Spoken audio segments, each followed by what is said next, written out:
O programa Infância em Foco de hoje estará muito especial. Afinal de contas, será um papo de mãe para mãe. Receberei uma convidada muito querida que vai conversar com a gente sobre maternidade. Nós vamos contar sobre os desafios da maternidade. Então não saia daí que a gente já volta.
Os acidentes e a morte não tiram férias. A não ser que...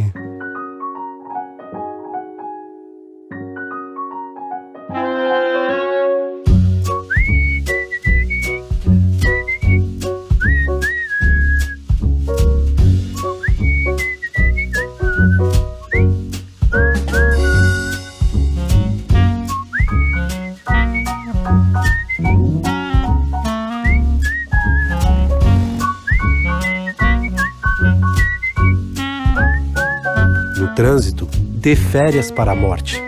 Atenção redobrada aos itens de segurança. Detran, Governo do Estado de São Paulo.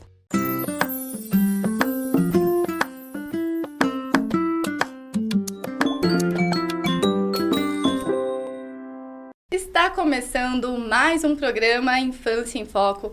Seja muito bem-vindo, muito bem-vinda você que está aí chegando agora. Meu nome é Mara Camargo e hoje deixa eu te contar sobre o nosso programa. Ele vai ser muito especial e diferente de tudo que já foi até então, porque nós vamos conversar sobre maternidade. E para isso eu já estou aqui com uma mãe que para fazer parte desse bate-papo e tirar muitas dúvidas com a gente. Eu estou com ela, que é mãe do pequeno Liam, de 7 meses. Michele Clark, seja muito bem-vinda ao nosso programa. Eu que agradeço, Di. Obrigada pelo convite. Eu que agradeço por você ter aceito o nosso convite. E eu e a Michele vai ter muito assunto aqui hoje. Vou tentar ser bem sucinta, inclusive a gente estava falando sobre isso, né, Mi? Iremos tentar. Tentaremos, né? A gente tem que cumprir o tempo ali. Mas eu falo que é muito assunto, gente, porque nós passamos... Faz anos que a gente não se vê, né, Mi? Muitos anos. E agora a gente se reencontrou nesse programa e para falar sobre essa experiência que tem sido em nossas vidas, né? Essa experiência mágica, transformadora, que é a maternidade. Então eu gosto de já começar sabendo o início de tudo, que é quando você descobriu que seria mãe. Conta pra gente essa história. Ai, meu Deus. Eu descobri... Tá, vamos lá. Na verdade, eu vou começar desde o começo, tá? Eu me casei em março de 2022 e logo na sequência eu decidi que eu já ia tirar o DIU, eu usava DIU e eu resolvi que ia tirar o DIU porque eu e o John, meu esposo, a gente tinha combinado que a gente ia começar a tentar logo na sequência. E então tirei o DIU em abril e só que o que aconteceu? Bateu um medinho. Será que eu tô certa? Exato, da minha parte bateu uma insegurança e eu comecei, será que agora? Acho que eu vou esperar mais um pouquinho. E fui prorrogando. Só que essa decisão foi só minha, essa decisão de prorrogar, né? Então, a gente que é mulher, a gente sabe que a gente tem o controle, né? A gente sabe como funciona. Então, eu sabia exatamente quais eram os dias de maior risco. Então, eu comecei a driblar esses períodos, porque eu ainda não me sentia inteiramente preparada. E quando foi mais ou menos em meados de setembro do mesmo ano, né? A gente tinha se casado em março, setembro do mesmo ano. Eu tive um momento, assim, comigo mesmo de tipo, é agora. Eu tô preparada. Eu já vou fazer 40 anos, né? Em setembro daquele ano, sei lá, 6 meses depois, acho que seria, mais ou menos. Eu faço aniversário em maio. Então, eu tive esse momento de tipo assim, o que é que eu tô esperando? Né? E eu tive essa conversa comigo mesmo de, se eu não tiver filho, eu vou me sentir feliz com a minha decisão? E se eu já resolvi que eu quero, então o momento é agora. Então, eu mesma ali comigo mesmo, decidi que eu ia, né, eu ia relaxar, ia liberar e ia deixar acontecer para ver o que acontecesse. Isso foi em setembro.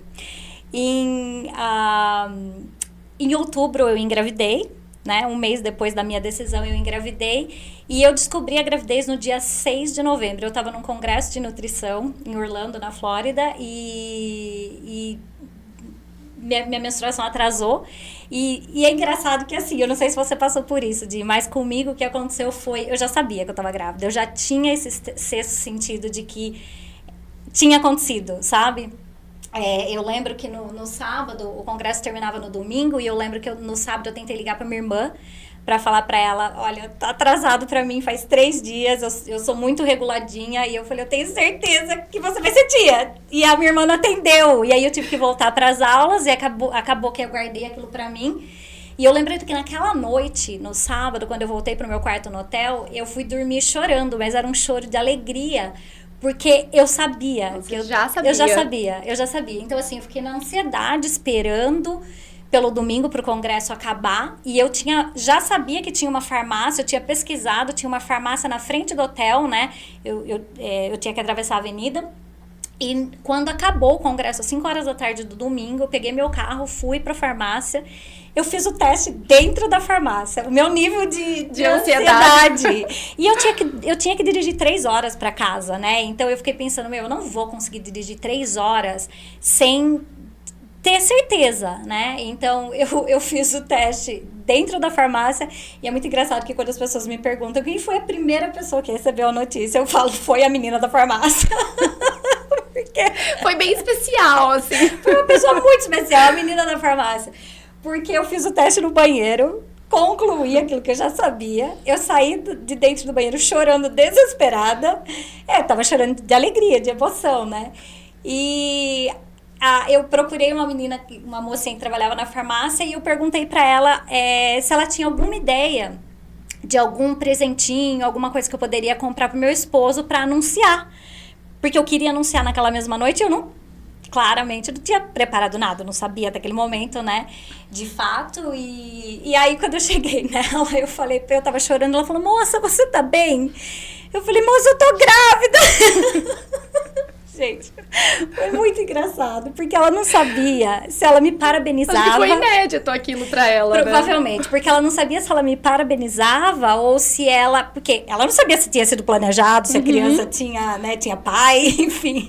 Então foi muito engraçado, porque ela ficou assim, eu vou pegar lenço pra você, eu já volto. Ela não me parabenizou, ela ficou meio em choque, assim, porque acho que ela não soube realmente como responder, né? Será que eu parabenizo ela ou não? Nossa, eu devo te dar os parabéns? Exato. Aí, quando ela voltou, que eu falei, agora eu preciso pensar em como eu vou falar pro meu esposo. Quando eu falei esposo, gente, eu juro, eu consegui ver o alívio na cara dela. Aí ela, parabéns! Aí o parabéns veio. Exato. Então foi assim, daí dirigi 3 horas pra casa, né, naquela euforia. Cheguei em casa, já era 10 horas da noite, aí eu tinha planejado que eu ia chamar o John dentro do quarto, eu ia colocar o celular pra gravar e tal, e o plano quase que saiu como planejado, exceto que eu esqueci de virar a câmera do celular. Então, eu gravei o som com o celular virado pra parede. Tá. Só um pequeno detalhe. E foi isso. Foi dessa forma que eu descobri, dia 6 de novembro de 2022. Gente, que história. Realmente foi bem diferente. No meu caso, que você perguntou, eu já fui o oposto. Eu tinha certeza a menstruação 10 dias atrasada. Aí, uma amiga muito próxima a mim, o nosso ciclo era pertinho, né? Só que o meu era primeiro. E ela falando, ai, não sei o quê, fui comprar absorvente. Eu falei assim, como assim? Já desceu pra você?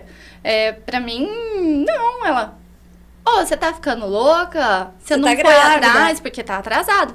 Relaxa, normal, já aconteceu isso antes. Bem desencanadona, imagina, eu tava bebendo cerveja numa boa no dia que eu descobri, depois quando eu contei pra minha irmã, você vai fazer esse teste agora, aí foi eu, Murilo, minha irmã, a família inteira praticamente foi atrás comigo na farmácia, ficou na porta do banheiro esperando, mas foi ao contrário do seu.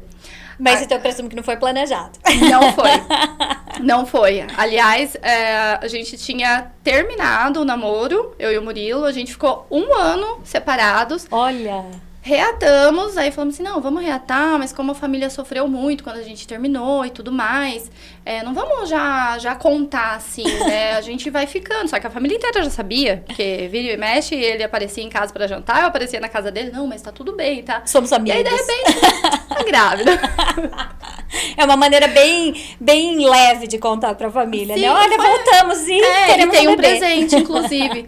Foi um susto, Mi, mas até que em momento algum eu sofri, porque eu tinha... você tomou a decisão, né? Quero ser mãe. Eu tinha muita dúvida, ficava em cima do muro. E agora? Quero? Não sabia. Então, como veio, falou... tá aí sua resposta. Agora você vai ser, pronto. E eu fiquei feliz, foi muito bom e tem sido até agora. Então, tudo certo. É uma experiência fantástica, desafiadora, mas fantástica. Sim, com certeza. E aí, Mi, a gente estava até conversando aqui nos bastidores, né? E você contando a experiência, mãe aos 40 anos, como tem sido a sua experiência nessa fase da sua vida? Ai, você sabe que eu pensei sobre como eu poderia responder essa pergunta e na realidade eu não sei te falar se existe ou existiria alguma diferença se eu tivesse tomado essa decisão antes, né, quando eu era mais nova. Eu quis esperar, claro, porque eu queria ter certeza que o pai da criança seria um bom pai, né, eu queria... isso era um dos meus... Na minha lista de prioridades, isso era uma das coisas que eu queria. Eu queria um parceiro que realmente fosse entrar de corpo e alma na maternidade, assim como eu já sabia que eu entraria. Então, a partir do momento que o John entrou na minha vida e que a gente resolveu casar e a gente já falava de ter filhos antes, né? Eu me senti preparada. E eu acho que ter tido aos 40 foi uma consequência de como minha vida aconteceu, porque eu não encontrei o John muito antes disso, né? Então, assim, a gente começou a namorar em 2019, não vou fazer a matemática agora, não vou saber quantos anos eu tinha na época, mas enfim, a gente, ele foi o namorado que eu namorei menos tempo e tive a certeza que era a pessoa com quem eu queria me casar e sem a menor sombra de dúvida era o homem com quem eu queria ter um filho, né? Então, assim, eu acho que foi quando tinha que ser. E assim, o fato que eu tinha 40 foi parte do processo, né? Eu acho que, assim, eu gosto de saber que eu esperei todo esse tempo, porque eu acho que eu aproveitei a minha vida. E quando eu falo aproveitar, gente, não é que a gente não aproveite a vida depois que a gente se torna mãe, mas é que a vida muda. Então, eu gosto de pensar que até ele chegar na minha vida, que coincidentemente foi após os 40, na verdade eu fiz 40 em maio e ele nasceu em junho. Então eu tinha acabado de fazer 40, mas eu gosto de pensar que assim, que legal, até os meus 40 anos a vida foi só sobre mim, né? Então agora eu acho que eu vivi tempo suficiente para a vida ser só sobre mim. Eu estou preparada para que a minha vida seja também sobre outra pessoa. E, na verdade, tem sido agora só sobre ele. Estamos trabalhando em voltar a ser sobre mim também. Exato. E é algo que realmente... E você falou uma coisa que eu entendi perfeitamente, né? Quem é mãe aí em casa e está nos assistindo também sabe exatamente o que você quis dizer com isso. Não é que não vai aproveitar depois que a gente se torna mãe, mas é curiosa a forma como muda o jeito de aproveitar. Porque Sim. realmente até alguns detalhes a gente tem que abrir mão quando se torna Com mãe. certeza. Então, o aproveitar hoje são programas, vai sair para algum lugar, será que tem alguma diversão para criança lá, tem um playground? Eu tô nessa fase, né? Sim, Porque são que ele é os maiorzinho. 2 anos. É. Mas realmente é uma nova fase. E a gente passa muito por essa descoberta, como você falou. De, agora eu sou a Michelle de sempre, mas agora tem um adicional que eu sou mãe. E como que eu me descubro nessa nova fase? Então, realmente é um processo. E eu falo pra você, viu, Mi? O Inácio vai completar 2 anos agora no final do mês. E eu ainda estou vivendo esse processo. Isso eu confesso que me traz conforto ouvir isso, porque às vezes eu acho que o Liam tá com 7 meses agora, né? Quase 8 aí. E essa é uma pergunta que eu faço toda vez que eu tô conversando com as mães, eu sempre falo, gente, quando é que a gente vai que a gente vai voltar a olhar pra gente, né? Assim, de fato. Quando é que o corpo vai parar de doer? Porque, gente, quem é mãe sabe o que eu tô dizendo. É cada dor. É cada dor. Tipo, dói em lugares que a gente nem sabia que existia. Exatamente. Então, é isso. É realmente essa coisa né, de quando você conversa com mães, pensar quando é que eu vou voltar a ser eu. Eu acho que, e você falou uma coisa, né, sobre a gente ainda existe, mas assim, eu acho que eu sou uma nova versão de mim mesmo que nunca existiu antes. A gente se redescobre. Com certeza, mas sem dúvidas. Redescoberta. Mi, a gente vai contar sobre uma história inédita aqui, que você estava me contando, que não contou para ninguém ainda revelar em redes sociais, de forma aberta, e você vai contar pra gente sobre o relato de parto. Mas eu vou deixar para depois dos nossos comerciais. Fica aí que a gente já volta.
Os acidentes e a morte não tiram férias.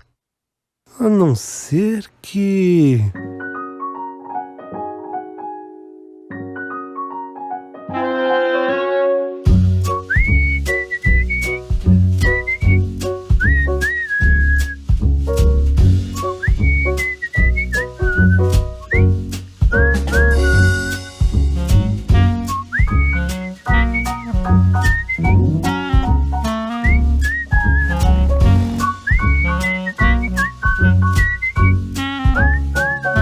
Trânsito, dê férias para a morte.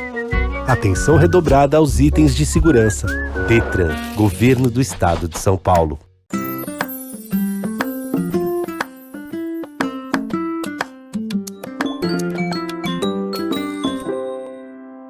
Estamos de volta, muito bate-papo fluindo por aqui, porque afinal de contas, quando o assunto é maternidade e junta 2 mães, quem é mãe de casa sabe do que eu tô falando, né? É papo que não acaba mais.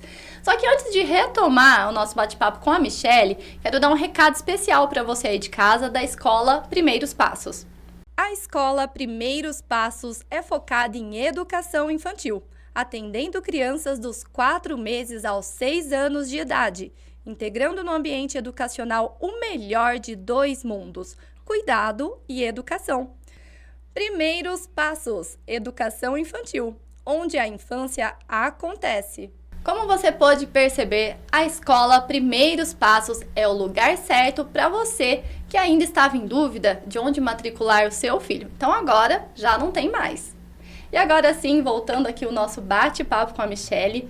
Mi, eu quero saber tudo do seu relato de parto, mas antes, só para o pessoal de casa entender um pouco mais também, porque ela vai trazer um pouco dessas informações aqui na história, com certeza, então para vocês não ficarem perdidos. Não é que a Michele viajou para os Estados Unidos, que ela vai contar um pouco essa experiência.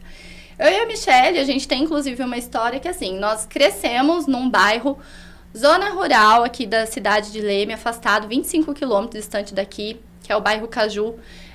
Quem é de Leme, que a maioria dos nossos telespectadores são lemenses, a maioria vai conhecer esse bairro. E depois, a Michele faz 16 anos, né, Mi? 16 anos. Eu fui para os Estados Unidos em 2008. Em 2008, disse ela que ia fazer um intercâmbio rapidinho ali e já voltava. Ela ligava, falava com a minha avó, eu lembro até hoje. Minha avó, Michele, quando você vai voltar?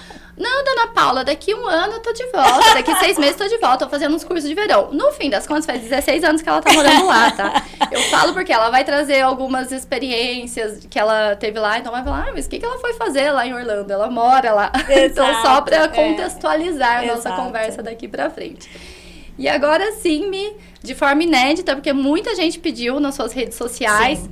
Mas é aquele negócio, né? A gente tem que estar preparada para falar sobre o parto, porque é um momento importante, é um momento que a nossa emoção está ali, à flor da pele, ainda mais quando acontece muitas coisas da forma como a gente não gostaria, exato, né? Que teve algumas ocorrências nesse sentido no seu parto também, assim como no meu. Mas agora, você sente que é o momento? Tá preparada? Eu acho que hoje, sim. Eu não acho. Eu tô preparada pra falar sobre hoje. Então, vambora. Me preparei, guardei. Nem sabia, mas guardei pro Infância em Foco esse momento. Olha, que especial. Ai, meu Deus, vamos lá. Bom, depois eu tava falando pra Di. Essa é uma outra coisa que as pessoas também não sabem, porque a gente praticamente cresceu junto, né, Edmara? Então, eu chamo a Mara de Di. Exatamente, é Di e Mi aqui. Exato. Então, Di, eu tava te falando antes, né, que depois que eu descobri a gravidez, foi quando eu comecei a me informar sobre esse mundo, né, de fato, porque até então eu não tinha interesse, mesmo sabendo que eu queria ser mãe em algum momento, foi só depois que de fato eu engravidei, que eu comecei a me informar. Então, eu comecei realmente, assim, mergulhar nos estudos. Comecei a estudar muito sobre parto normal, os riscos e os benefícios, e o mesmo para cesárea. E com isso, eu tomei a decisão, né, achando que a decisão era só nossa, né, achando que a decisão era só minha, que eu queria tentar o parto normal. Então, eu passei a gravidez toda me preparando para isso. Então, eu fiz um curso, inclusive, eu nem sei se em português também chama, como é chamado em inglês, mas chama hypnobirthing, que na verdade, são técnicas para você viver uma experiência humanizada durante o parto normal. Lógico que a escolha da equipe determina, né, o quão humanizada essa experiência vai ser, mas esse preparo, né, esse curso que eu fiz em preparo para isso, era para me colocar num estado mental onde eu abraçasse a natureza, né, aquilo que a gente nasceu para fazer, que o nosso corpo sabe fazer, né, que é trazer um filho para o mundo através da via de parto normal. Então, passei minha gravidez praticamente toda me planejando para que fosse dessa forma. E quanto mais eu estudava e mais eu entendia sobre a cesárea, menos eu queria fazer. Porque a gente está falando de uma cirurgia extremamente invasiva. Aliás, é uma das cirurgias mais invasivas, né? Porque são 7 camadas ali da nossa região abdominal que é cortada. E como toda cirurgia, existem riscos grandes, a gente sabe disso. E sabia também que a recuperação ia ser mais dolorosa, né? Então, quanto mais eu me informava a respeito, menos eu queria passar pela cesárea. Ainda com todos os medos, né, que o parto normal traz, que a gente sabe que logo que eu descobri que eu estava grávida, eu ficava muito nervosa toda vez que eu pensava no parto. No começo, os primeiros meses, eu chorava toda vez que eu pensava, gente, essa criança vai ter que sair, né? De algum jeito ela vai ter que sair. Exato. Então, mas ainda assim com os medos, com a informação, com o estudo, eu fui me sentindo cada vez mais confortável e mais certa da minha decisão de ter parto normal. Porém, o que aconteceu? Eu estava com 28 semanas, nós viemos para o Brasil. Um primo do John estava se casando e eu tive autorização do meu médico. Eu estava, assim, bem em cima da data limite para poder viajar, né? Voo internacional, que é um voo longo. E meu médico autorizou e eu estava bem. Foi uma gravidez extremamente saudável. Eu me alimentei muito bem durante a gravidez inteira. Me exercitei até o finalzinho da gravidez. Então, eu estava em boas condições para viajar e nós viemos para o Brasil, semana 28. Ficamos aqui, acho que por 2 ou 3 semanas. Voltei para os Estados Unidos e a gente tinha a nossa consulta de 30 semanas. Na minha consulta de 30 semanas, o médico viu pelo ultrassom que o bebê estava sentado, estava pélvico. Então, começou aí. Ele me falou, olha, o bebê tá pélvico, e eu já estudando, já entendia o que aquilo poderia significar, né? E aí, eu perguntei pro médico quais eram as chances do bebê virar, e, enfim, o meu obstetra disse que quanto mais próximo do parto a gente fica, menos chances do bebê virar a gente tem. Não é impossível, mas vai ficando cada vez mais difícil, porque o bebê vai tendo menos e menos espaço para se movimentar ali, né? E eu sou pequenininha, então eu já imaginava, coitadinho. Exato, então eu já imaginava, coitadinho desse bebê. Mas foi isso. Aí eu saí do consultório determinada a ajudar esse bebê a virar, né?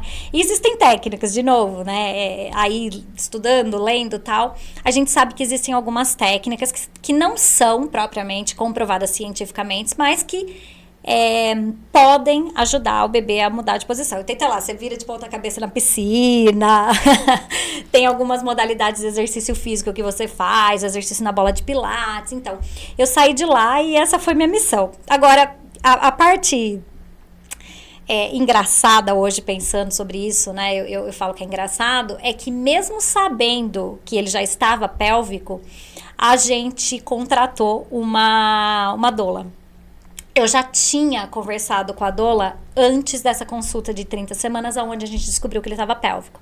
Só que a gente ainda não tinha fechado o contrato com ela. A gente já tinha entrevistado, eu tinha entrevistado 2 pessoas, e a gente já tinha decidido quem a gente queria.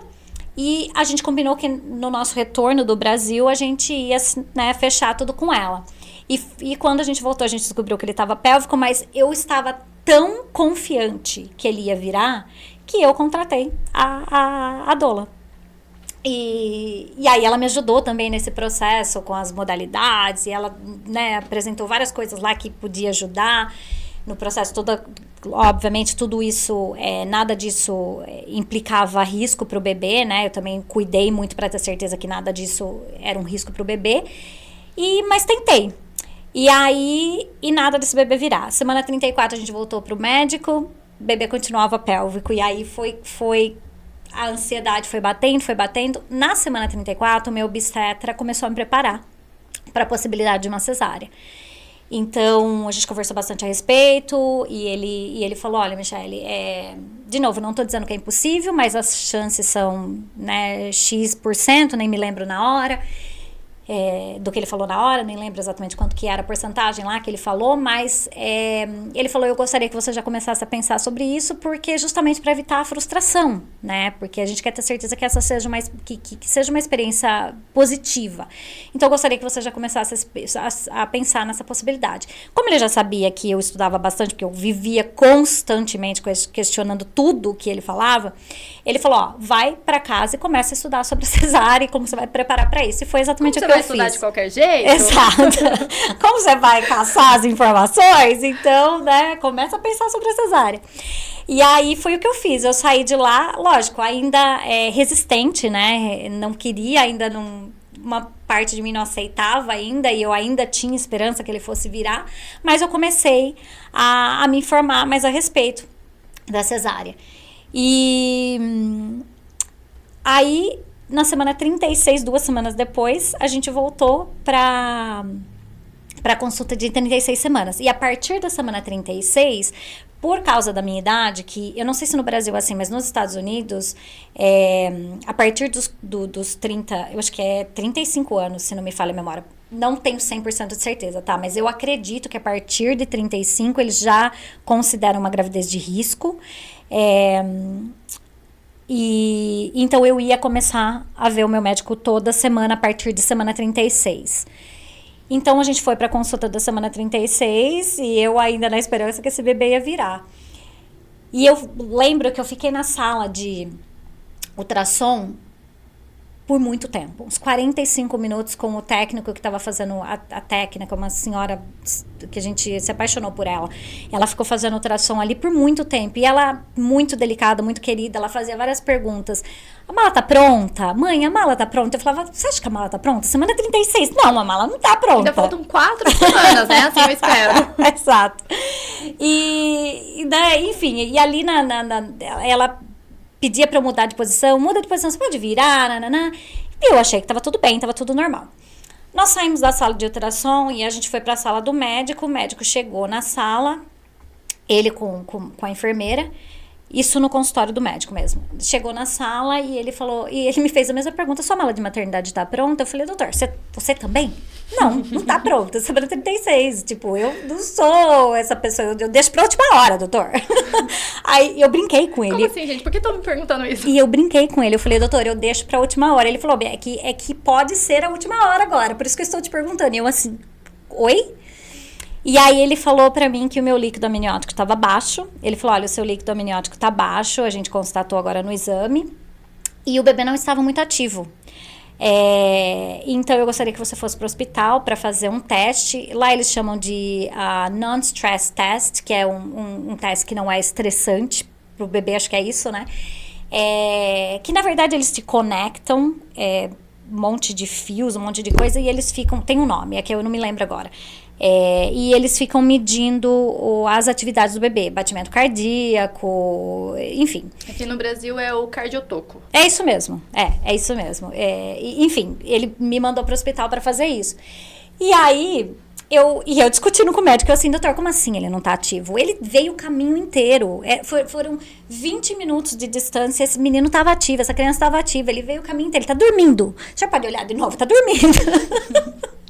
E ele assim, não, eu sei, mas é que você ficou na sala, tipo, 40, 45 minutos. O técnico te cutucou lá e o bebê não se mexia. Então, assim, isso é alarmante. Então, só vai pro hospital pra gente ter certeza que tá tudo bem. E aí ele perguntou se eu tinha comido. Ele falou, você já almoçou? E a minha consulta era, tipo, 11h15, 11h30 da manhã. E eu falei, não almocei. Ele falou, bom, então não come mais nada, porque existe a possibilidade de você precisar fazer uma cesárea hoje. Gente... Pronto. Vocês não Cadê imaginam o meu choque. Tipo assim, oi? E aí, eu saí dali, tipo, esse médico tá louco, né? Achando que o médico tava louco. E aí a gente foi pro hospital. E eu tenho um vídeo, inclusive, que o John, quando a gente chegou no hospital, eu tava entrando no hospital, o John falou, pera, tirou o celular e falou, deixa eu fazer um vídeo, porque pode ser hoje o dia que o nosso filho nasce. E eu fiquei brava com ele. Eu falei, não. Falei, John, se essa criança nascer hoje, isso não é boa notícia. Eu tô com 36 semanas. Ele não tá pronto pra nascer. E, enfim, a gente tem esse vídeo. E aí a gente foi já fomos atendidos assim que a gente chegou, eles levaram a gente para uma sala, já me conectou a tudo, e o plantonista que veio me atender, a princípio ele nem sabia por que eu tava ali, porque eu acho que o laudo do consultório ainda não tinha chego, então ele chegou ali, e ele já começou a me perguntar por que eu tava ali, eu contei a história pra ele, ok, tal, ele falou, mas vamos monitorar, daí ele falou, não, o bebê tá acordado, ele falou, ele provavelmente tava dormindo, ele falou, o bebê tá bem, tô vendo batimento cardíaco aqui, bebê tá acordado, tá com movimentação. Ele falou, mas de fato o seu líquido amniótico tá realmente um pouco baixo. A gente vai te colocar no soro. Ele falou, e normalmente, quando você fica no soro por algumas horas, normalmente esse líquido estabiliza. Aí você vai ficar em observação por algumas horas. E se o líquido não baixar, você vai poder ir pra casa. A gente só vai ter que monitorar todo dia. Então, o que significava que eu ia ter que voltar todo dia pro meu médico pra ir monitorando, né? E assim foi. Porém, eu acredito que umas 4 horas depois que eu estava lá sendo monitorada, já tinha tomado mais de uma bolsinha de soro e já estava tudo estabilizado, o médico entrou na sala muito rápido. Ele e a enfermeira entrou na sala muito rápido, pedindo para eu vira mãe, vira, e sabe, me mudando de posição. E aí ele falou que o batimento cardíaco do bebê tinha caído. Ele falou, a gente teve uma queda do batimento cardíaco, e ele falou, acho que a gente deve fazer a cesárea agora. E eu, tipo, como assim? Aí a gente conversou bastante com o médico, e o que tinha acontecido ali na realidade foi que teve uma queda de coisa de 30 segundos. Eu acho que o batimento do bebê caiu para tipo 60, eu nem sei exatamente 60 o quê, mas enfim, caiu ali. Porque o batimento normal deles acho que é 100 e alguma coisa, não, 90. É bem alto. Né? É alto, eu não sei exatamente, eu não lembro os números exatos, mas assim, não era uma queda... Era uma queda, mas não era uma queda tão brusca, exato. E foi um tempo muito curto. E aí eu argumentei com ele, eu falei, doutor, então, é aí que entra a beleza da informação. Porque como eu já tinha me informado sobre a gravidez no contexto geral, aquilo que estava acontecendo ali não era novo para mim, eu já tinha ouvido falar daquilo. Então, isso me deu mais... segurança, eu me senti mais tranquila para questionar o médico, eu sabia quais eram as perguntas que eu tinha que fazer, e então isso me deu, tanto para mim quanto para o John, deu um certo liberdade para ter um protagonismo naquele cenário. E aí a gente argumentou com o médico e a gente decidiu que a gente não queria ir para cesárea. E o médico falou, olha, eu não posso liberar vocês, né? Não vou liberar vocês, vocês vão ficar em observação, mas a decisão de não fazer a cesárea agora é de vocês, a responsabilidade de vocês.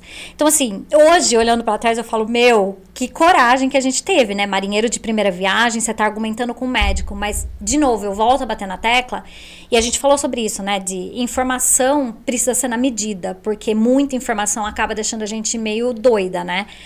Acaba gerando frustração. Exatamente.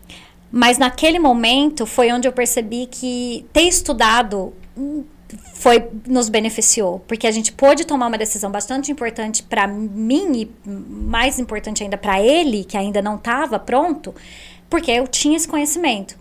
Então, nós decidimos não fazer a cesárea. E aí trocou o médico, né? E a médica que veio depois... ela nos parabenizou pelo protagonismo. Quando ela entrou na sala, ela era uma médica que, assim, quando ela entrou na sala, eu já sabia que se eu precisasse ir para cesárea emergencial, com ela eu iria me sentir bem. Porque eu senti uma energia muito boa dela, coisa que eu não tinha me sentido com esse primeiro plantonista. Eu não sei se foi porque ele estava muito agitado quando ele entrou na sala e aquilo me causou um pouco de insegurança, sabe? E acho que essa coisa dele querer que a gente fosse rápido pra cirurgia. Né? Então, quando ela entrou na sala, toda calma, tal, eu já senti uma paz ali. Então, quando ela entrou, ela veio, ela falou, olha, eu já sei tudo que aconteceu com você, a gente tá monitorando, tá tudo bem, o bebê tá bem. Ela falou, queria te parabenizar pelo protagonismo, isso não é comum, a gente não vê isso com frequência, né? Essa coisa dos pais tomar uma decisão, né, do médico. E ela falou, mas que bom, porque a gente ganhou mais um dia. Então, eu tinha ganhado mais um dia. Eu fui pro hospital com 36 semanas mais 5, 36 e 5 dias. 36 mais 4 e aí eu já tinha ganhado mais um dia. Na verdade, eu ganhei 3. Então, acho que eu fui com 33 mais 3, porque ele nasceu 36 mais 3. Ele nasceu com 36 mais 6. 36 e 6. Então, a gente ganhou 3 dias no hospital. Mas eu não vou me alongar muito aqui, mas eu vou te falar que nesses 3 dias que a gente ficou no hospital, aconteceram 3 quedas. Mas as 3 quedas do batimento cardíaco dele eram sutis, não eram essas quedas bruscas.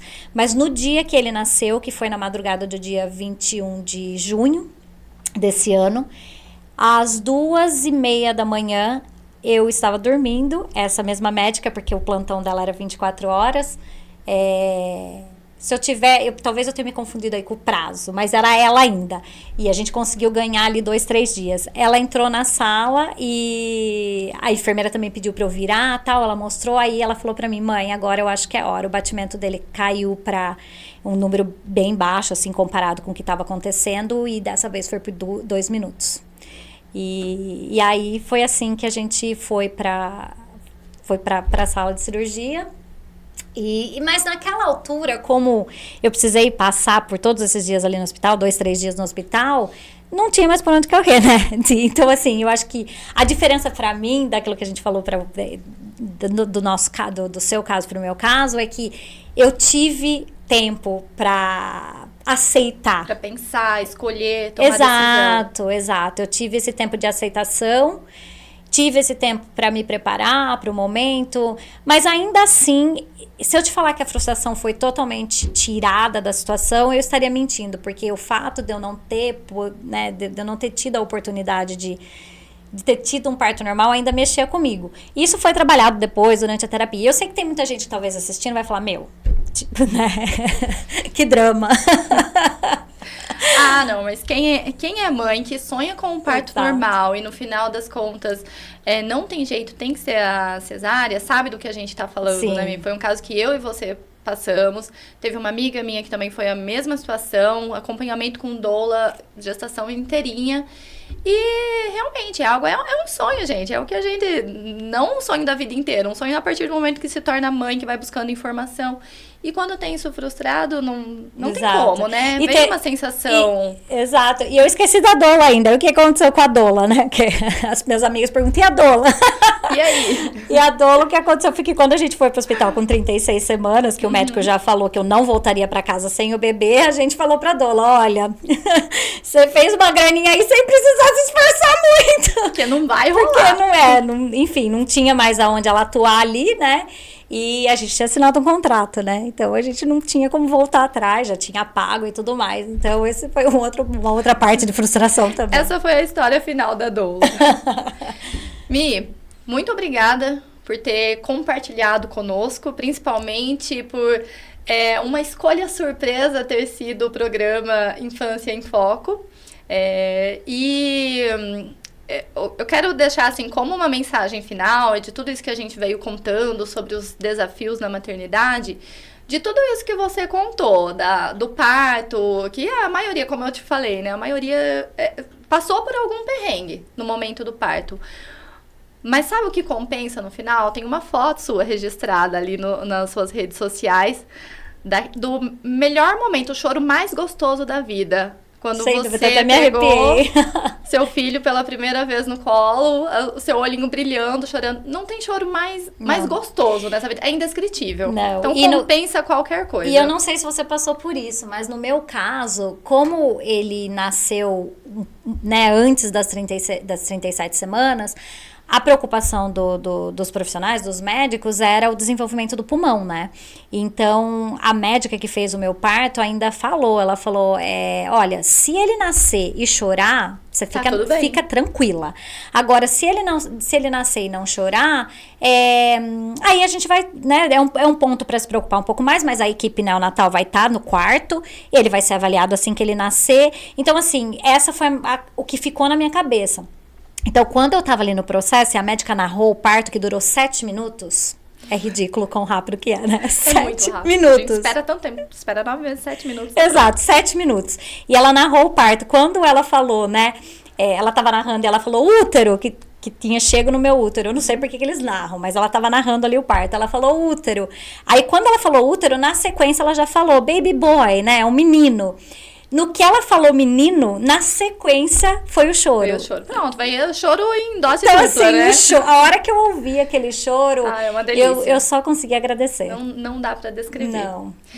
Mi, infelizmente a gente vai se despedindo por aqui já. Eu falo infelizmente porque eu ainda queria, conversar muito, mas depois a gente vai colocando o papo em dia.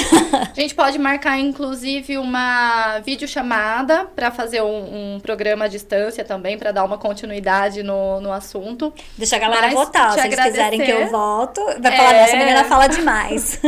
Não, mas foi tudo muito interessante e com certeza ajudou bastante gente que tá em casa nos assistindo também.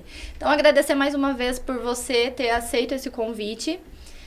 E eu quero deixar um recado para você aí de casa, se você quer acompanhar mais de pertinho a Michele, ver o Liam também, vai ficar aqui embaixo a rede social dela. E eu tenho um encontro com você, até a próxima. Até lá!